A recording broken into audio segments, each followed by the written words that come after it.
So dear students, today we will discuss one of the important topic in material science, which is known as the single crystal. Single crystal material are very important in microelectronics and semiconducting industries. They are also essential part of optoelectronic industries. What do you think, students? What is the definition of single crystal? Basically, the single crystal materials are material which have no grand boundaries. They are basically defect-free materials with continuous lattice. So these structures, the single crystal structures, are not broken at the edges. So they are defect-free materials around their edges and anywhere. And that is the reason due to which these materials are unique in their physical properties, such as optoelectronics, microelectronics, and mechanical properties.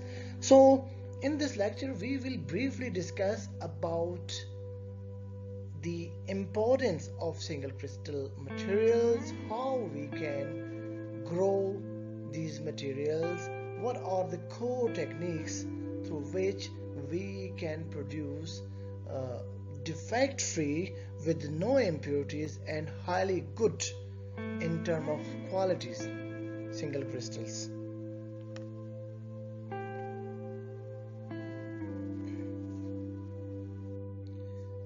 Now coming toward the single crystal growth techniques, that how we can grow single crystals.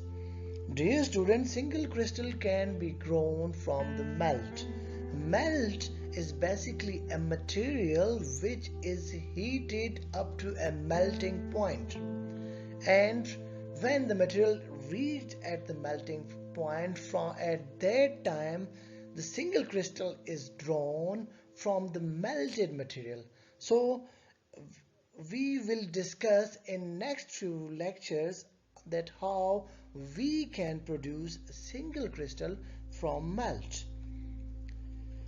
Single crystal can be grown from the solid.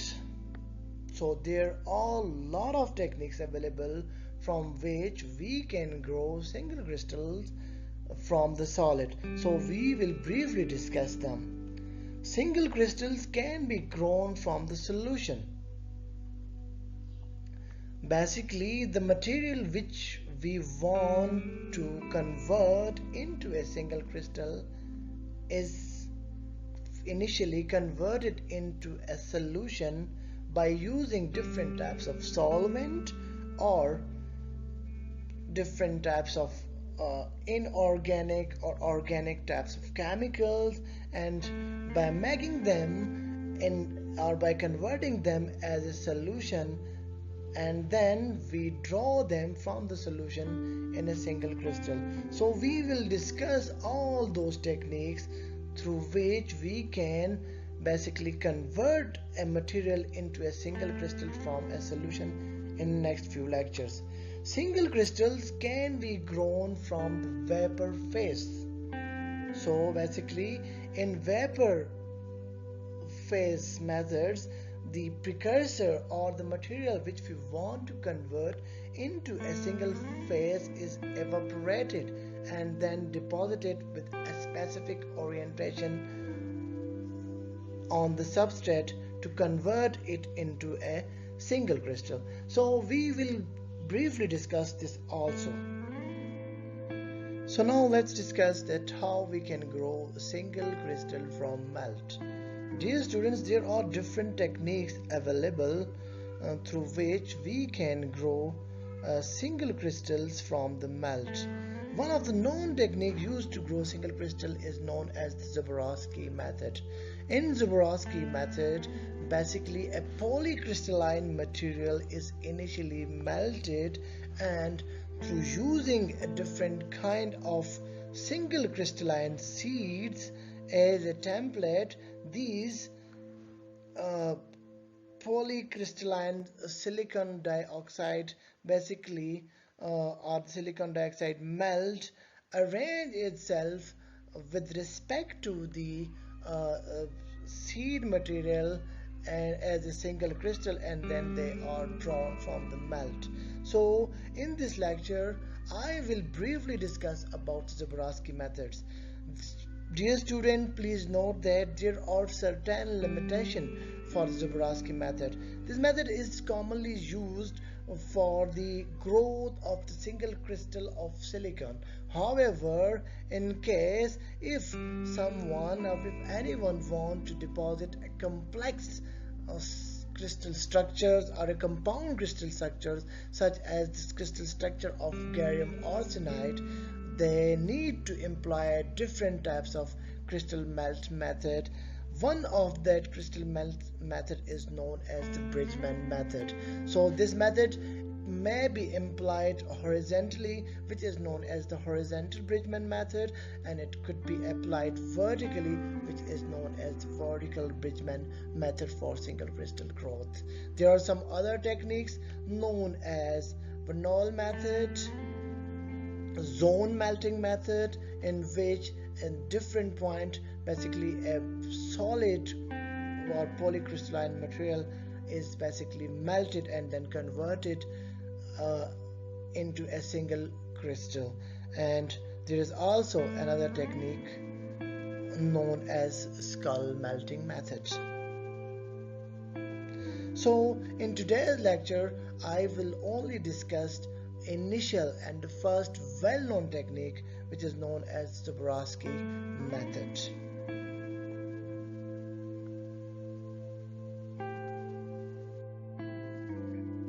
Now coming to the Czochralski method. Czochralski method is basically named after the Polish scientist known as James Czochralski, who developed this method in 1916. This Czochralski method has a broad range of application. It is widely used in commercial application, and because with this method we can grow a highly pure single crystal.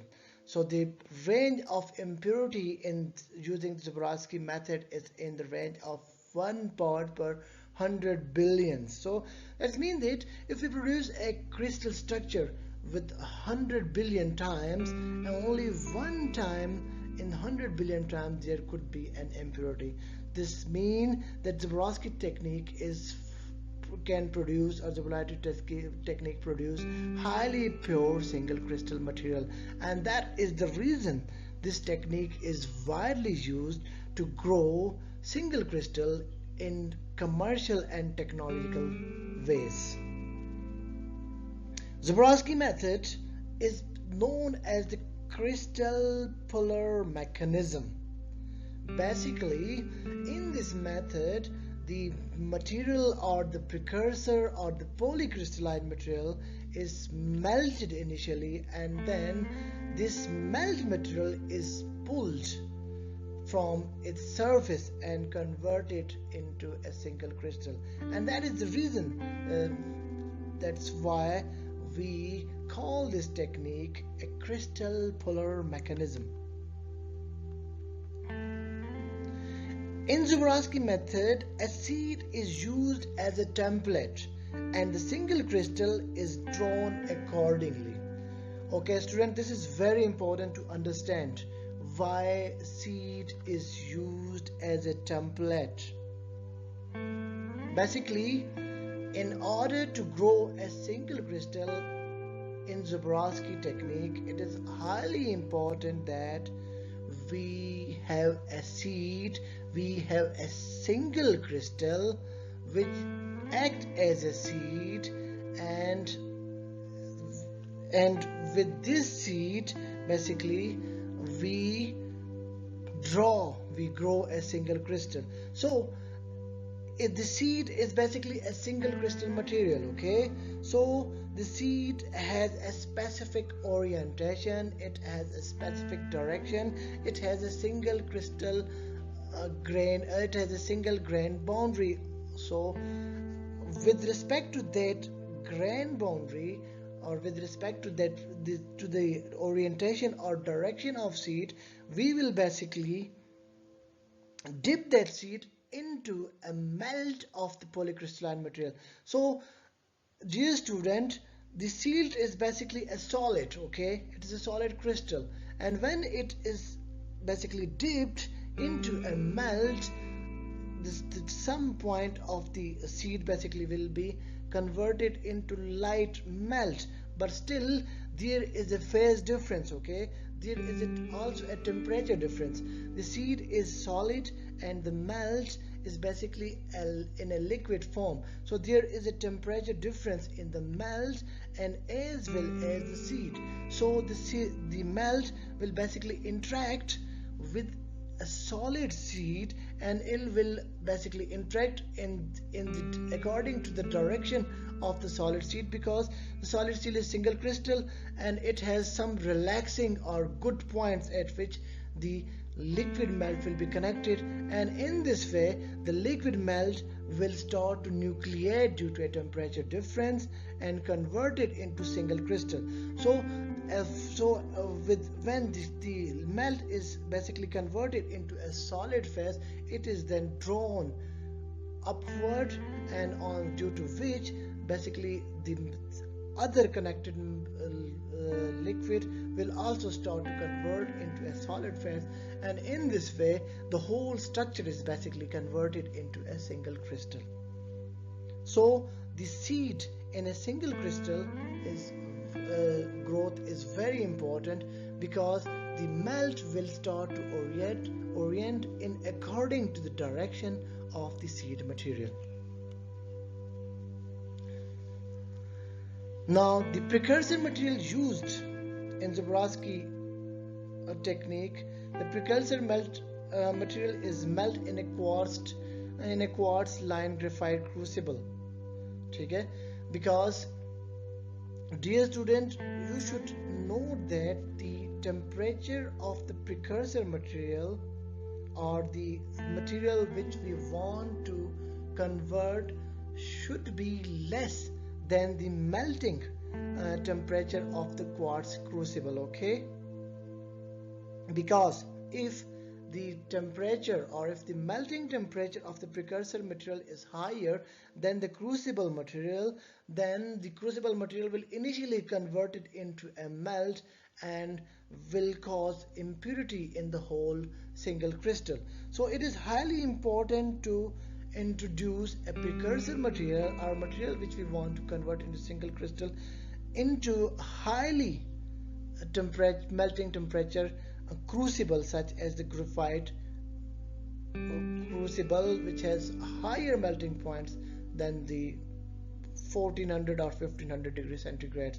So the melt material, the precursor material is melted in Czochralski techniques by using RF radio frequency heating at its melting point. The seed in this method is basically lowered into a molten precursor. The seed acts as a template and has a certain direction and orientation, and when it is raised slowly upward, result into a growth of the single crystal. So these are the key points of the Czochralski method. Now coming toward the basic setup of the Czochralski apparatus. Czochralski apparatus consists of outer chamber and wall heating setup. Inside the wall heating setup, it consists of a furnace, and the furnace wall are basically used to control the heat inside the material which is present inside the Czochralski apparatus.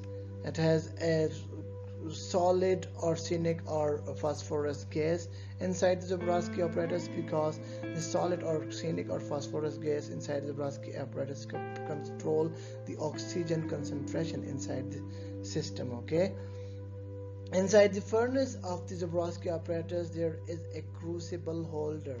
Dear student, you should note that the melting point of the crucible holder should be higher than the melting point of any material which we will use inside the Czochralski apparatus.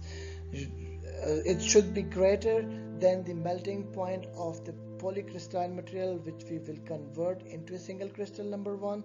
It should be greater than the crucible which we will use to put a polycrystalline material inside it. So usually in the Czochralski apparatus, graphite crucible holder are used because they have a higher melting temperature, and their melting temperature is more than 1400 degrees centigrade. Okay, inside the crucible holder in the Czochralski apparatus, it has a crucible. Okay, usually the crucible used in the Czochralski apparatus is a fused quartz, because this fused quartz is basically a highly compressed silicon dioxide. Okay, so they have very high melting temperature, and that is the reason they are used as a crucible inside the Czochralski apparatus. And inside the crucible Czochralski apparatus, we basically introduce a polycrystalline material. This is the material which we will convert into a single crystal. Student, here you should know that the polycrystalline material melting temperature should be lower than the melting temperature of the crucible, because if the melting temperature is of the precursor material or polycrystalline material is closer to the crucible material or is higher than the crucible material, then the crucible material will cause impurities inside the melt. Okay, so the material which is in the crucible will be transported into a melt. This will cause impurity in the structure, so impurity in the single crystal. So the melting temperature of the precursor or polycrystalline material should be higher, should be lower than the melting temperature of the crucible. And this system is basically connected with the magnet. I will discuss in few minutes that why this system is connected with the magnet. Inside the Czochralski apparatus, it consists of a pulling rod. Okay, dear student, the role of the pulling rod is very important. Pulling rod basically draw a melt upward and convert it into a single crystal. And secondly, the pulling rod also rotate. Okay, it can rotate clockwise and it can also rotate anti-clockwise. It's depend on the manufacturer, so how he operate the pulling rod, in which direction he want to rotate it to convert a melt into a single crystal. This pulling rod basically is connected with a seat. Okay, the role of the seat in Czochralski method is very important. The seat is basically template. Basically, it is a replica. So the melt will replicate the seat. So the seed is single crystal, and it has, as used in the Czochralski apparatus, is single crystal. It has a specific direction, it has a specific orientation, it has one grain boundary. So the melt will orient itself according to the orientation, according to the direction, according to the pattern of the seed. Okay, let me explain it in brief. So basically, in Czochralski apparatus, the seed is drawn, the pulling rod is basically drawn downward, and the pulling rod is connected with the seed. Okay, so it is drawn inside the melt somewhere here. Okay, now the seed material is solid, it is in solid phase, while the melt is polycrystalline, but it is in liquid phase, and the temperature of melt is higher than the seed. So the seed is solid and the melt is liquid. Heat will start to flow from melt into the seed. Okay, so and when the seed is pulled upward, okay, you know that the seed is solid. Okay, there will be a slight change in temperature of the melt will cause a solidification and nucleation at the tip of the seed.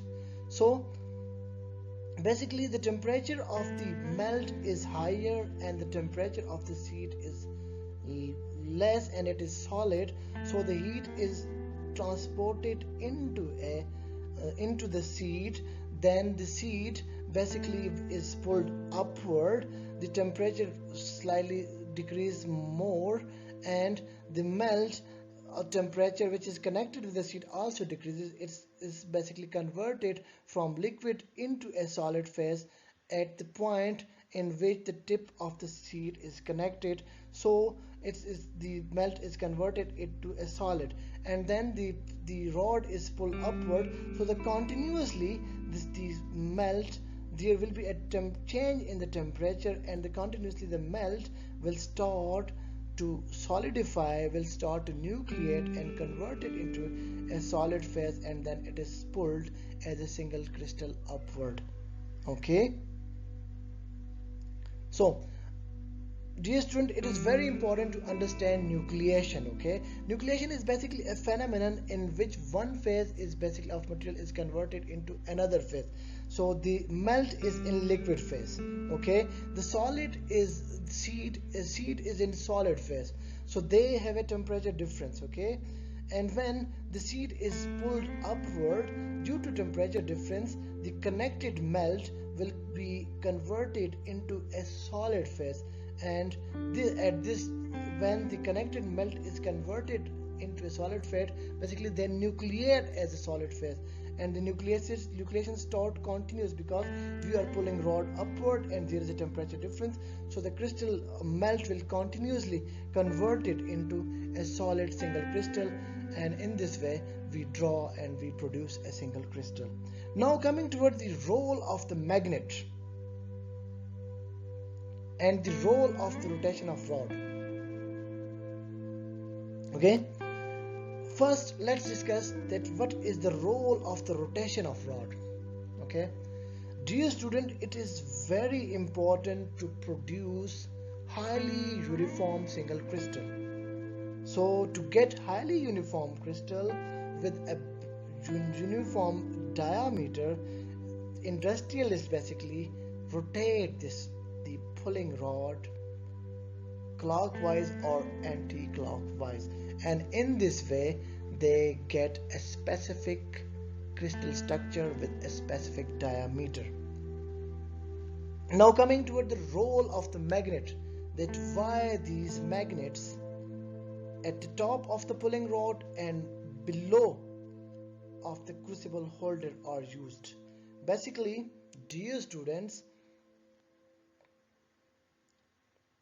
it is very difficult for a single crystal to have different kind of dopant. The dopant may be p type and n type, but it is difficult for this method to incorporate a dopant into a melt and then convert them into a single crystal with all the dopant which are introduced in the melt. So for this, the industrialists use the magnets, because the semiconductors basically interact with the magnetic field. The magnet causes a magnetic field, and they have a specific magnetic field line direction, whereas the semiconductors have electric field inside it, and they can basically, the magnetic field and electric field basically combined in the form of Lorentz force. Okay, and due to Lorentz force, the distribution of the distribution of the dopant basically become uniform, and in this way they are pulled upward with the seed and converted into p and n doped single crystals. So in next few slides we will briefly explain that how the p and n type of dopant may be introduced into a single crystal in the Czochralski methods.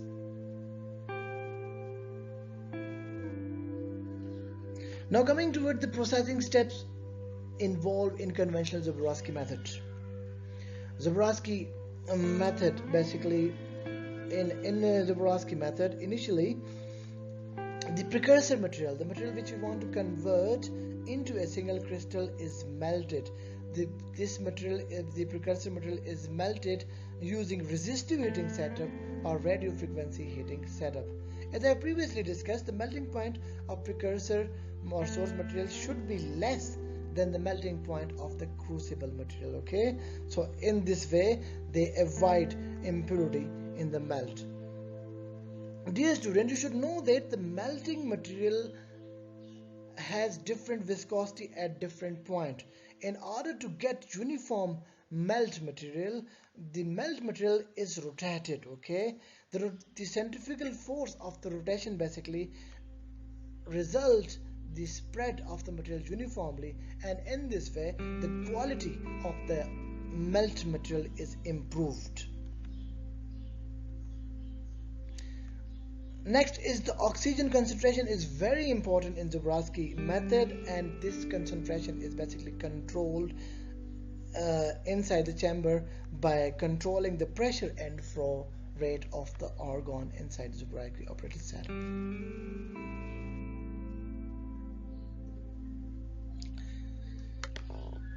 After making the melt highly uniform and of good quality, the seed is basically moved toward the crystal melt and dipped it inside the melt a few nanometer. So now when the seed is basically connected and dipped inside the melt material, the pulling rate of the melt through the seed is very important. Okay, dear student, if the pulling rate of the melt is higher, this can cause defect and stresses in the single crystal. So the pulling rate is basically controlled in Czochralski conventional setups. You should know that when the seed is pulled upward upward with respect to the melt, this can cause a nucleation. Okay, nucleation is basically done at the tip of the seed, because seed material is in solid phase, whereas the melt is in liquid phase. Okay, so the temperature of the melt is higher than the seed. That's due to this, the heat will start to flow from melt toward the seed, and the temperature of the melt at the point where the seed is connected decreases, result in conversion of the melt into a solid. Okay, and then this solid melt is basically a single crystal which is pulled upward, and in this way a continuous single crystal formation is done. Dear student, the pulling rate in Czochralski technique is in the range of 1 millimeter per minute. So we cannot increase the pulling rate because this can cause defects in the structure. So in industrial and commercial application, it took too many months in order to produce single crystal with higher diameter and higher length or for production. The pulling rate is controlled by the crystal diameter, which is fixed in conventional Czochralski operator setup. So basically the rod which is pulled upward in the Czochralski operator setup is connected with the rotation setup. Okay, so the rod and the rotation of the rod is connected with the pulling upward, and in this way both these physical parameters are connected, and in this way we get a controlled single crystal. Comparing impurities at the interface, basically you know that the tip of the seed there is a nucleation and single crystal is formed. So there could be impurities, and that these impurities are controlled by rotation. Okay, and rotation of the crucible and seed. Okay, so how the impurities can be controlled by the rotation of the crucible. Okay, since you know that the melt is in the liquid phase, it is in the liquid form, so and usually in general the viscosity of melt is different at a different point. So when the melt is rotated and when the crucible is rotated, the melt is rotated, and then the centrifugal force basically result in uniformity of the melt material. And next is the rotation of the seed. Rotation of the seed also cause the centripetal forces or centrifugal forces on the melt, which basically cause a uniform dispersion of the melt. So both the impurities are in the Czochralski conventional apparatus is basically controlled by the rotation of the melt and the rotation of the seed. The control impurities of the melt is also done by uniform temperature. Okay, so if the material has uniform temperature, if the melt material has uniform temperature inside it anywhere, then the viscosity of the melt material will be continuous over the whole region. Okay, and secondly the pulling rate is also important in order to control the uniformity, pulling rate, and the velocity. Okay, so and the viscosity, sorry, it's pulling rate and the viscosity. So the viscosity is also pulling rate and the velocity, sorry. So the pulling rate and the velocity both are important. So if we are basically pulling the material with the faster rate, it can cause stretching inside the structure of the single crystal. The quality will be degraded. Okay, so the velocity of the pulling should be in controlled fashion in order to get a uniform structure. Rotation and viscosity, as I have previously discussed, rotation play important role in the controlling the impurities inside the structure, and also the viscosity play vital role in controlling the quality of the single crystal.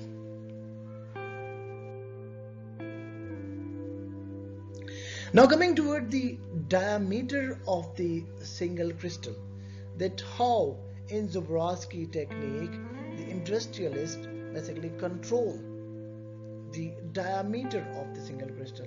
They need a single crystal with specific dimension. That how the industrialist achieves a specific dimension. In industries, at industrial level, the single crystal are grown in a diameter range of 300 to 450 millimeter. The latest reported diameter of the single crystal is in the range of 450 millimeter, and the maximum weight achieved till now is around 300 kg. So how the industrialists control this diameter and weight? The diameter and weight of the single crystal in industries is controlled by heating power. Okay, it is controlled by a temperature inside the chamber, rotation of the crystal seed and the crucible, which is basically causing uniformity over the whole structure, also improve the quality of the crystal. Diameter is also controlled by pulling rate. The diameter of the single crystal is also controlled by the meniscus shape. Meniscus shape is basically a shape between the seed and the melt material. The diameter of the single crystal is also controlled by the weight of the crystal. So you know, if the weight of the crystal or the is varying in the melt, and the pulling system is basically pulling the melt in a solid phase upward, with that can cause the melt is not uniform, that can basically affect the diameter of the setup. So the weight of the crystal is important in order to control a single crystal diameter. The viscosity of the melt is also important in order to control single crystal diameter. Concentration of the dopant in the melt is also important in order to control a diameter.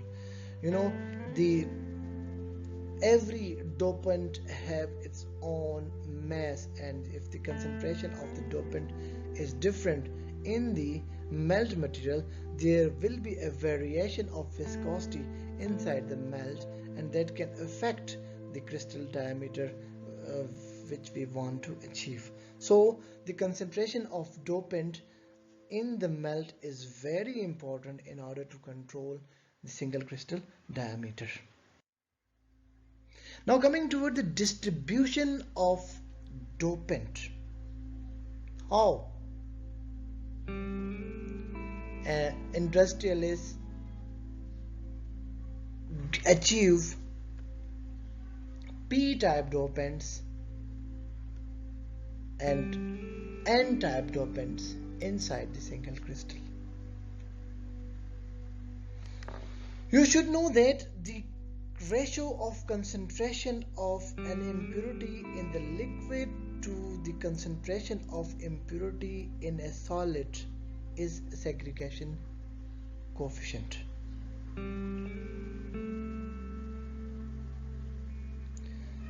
And segregation coefficient is very important in order to introduce P and N type dopant inside the single crystal.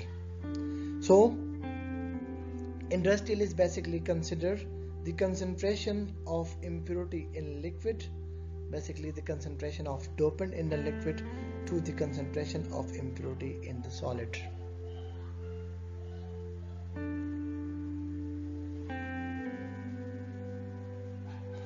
Dopant concentration in a crystal is different from the dopant concentration of the melt. Okay, so crystal, it depends on the material, but dear student, you should know that the concentration of dopant is different in the crystal to the melt. It's depend on which phase is favorable to enhance the dopant, to incorporate the dopant. So it is not important that if we want to produce a single crystal with higher concentration of dopant, we basically introduce higher, we basically put higher dopant into melt, but it is not important that all the higher dopant are basically transformed into a single crystal. So in both phases have their own dopant concentration properties. So the dopant concentration in crystal could be different from the dopant concentration in the melt. So dear students, now let's discuss that how in industries the conducting dopant uniformity is controlled during single crystal growth. Usually you see different types of P types of dope materials and N type of dope single crystals. So how the industrialists basically control the distribution of P and N type dopant inside the single crystal? This is basically done with magnetic field. As you know, according to the Lorentz equation and as you know the basics of the electromagnetic waves, the electric field in the electromagnetic wave, which is basically perpendicular to the magnetic field. So if the electric charge is moving toward this direction, magnetic field component is basically along this direction. They are along the 90 angle to each other. This results in spiralation. This results in deflection of the conducting dopant and semiconducting material. So,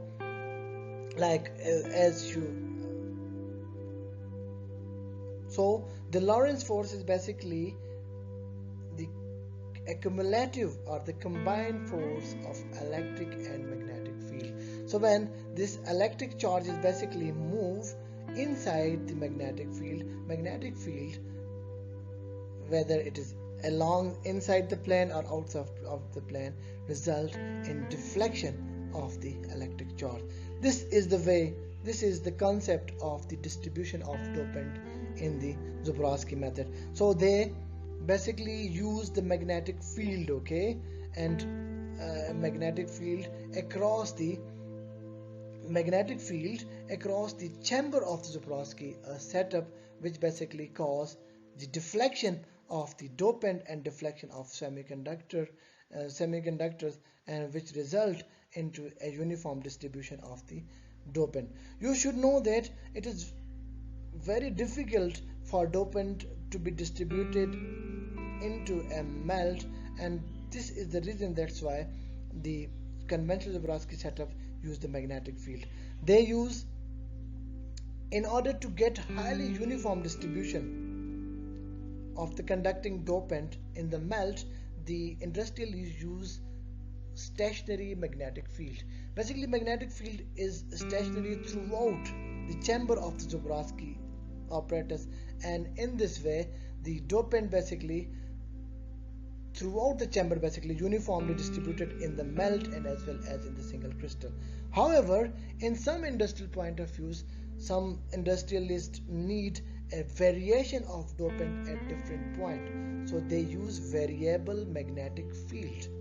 Magnetic field at one point is different than other point, so at the point at which the magnetic field is different, there will be a different concentration of the dopant. So it's depend on the industrial requirement, it's depend on the technological requirement. We can achieve different properties of in the same material by distributing dopant in a different ways using a variable magnetic field. The dopant distribution can be controlled in a certain region. The industrialists use time controlled magnetic field. So let's say the pulling rate of the single crystal is 1 millimeter per minute. So the industrialists want the dopant distribution up to 1 millimeter.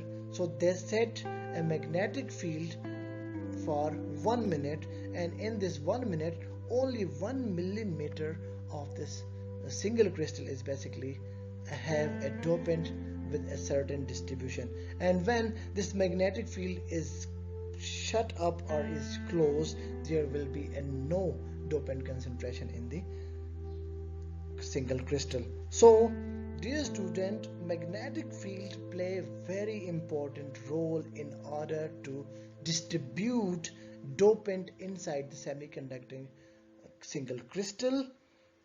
They can basically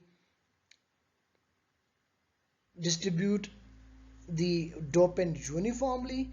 They can control a dopant into a certain region, and they can basically distribute a dopant point to point by using the variable or time dependent or stationary magnetic field.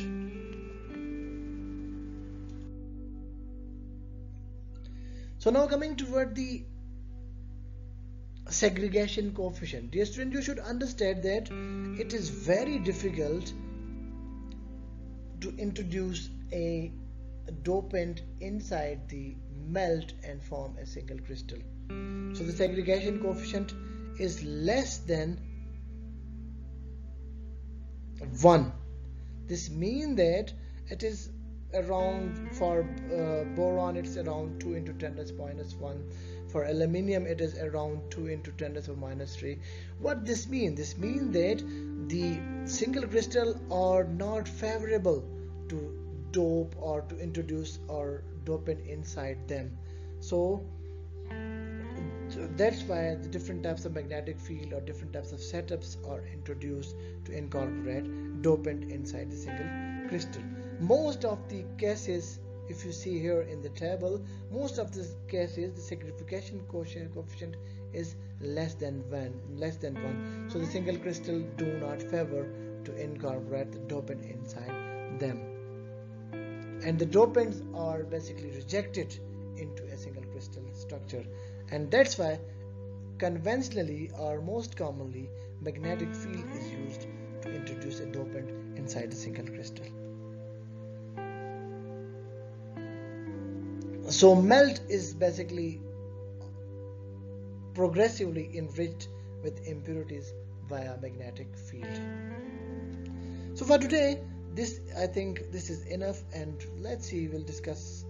I think this is for today. I think it is enough. For in next lecture, we will discuss about our Bridgman method and what are the types and importance of Bridgman method, why it was introduced in place of the Czochralski method. Thank you for today.